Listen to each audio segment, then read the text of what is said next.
Hi guys, welcome to the channel. So in this tutorial series, we are going to learn how to create a progressive track from start to finish.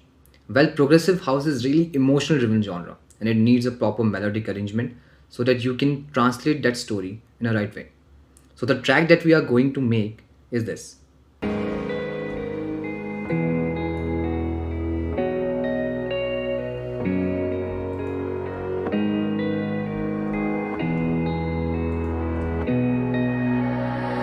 You're getting too attached. I know you want it, babe. Yeah. I kinda like it that you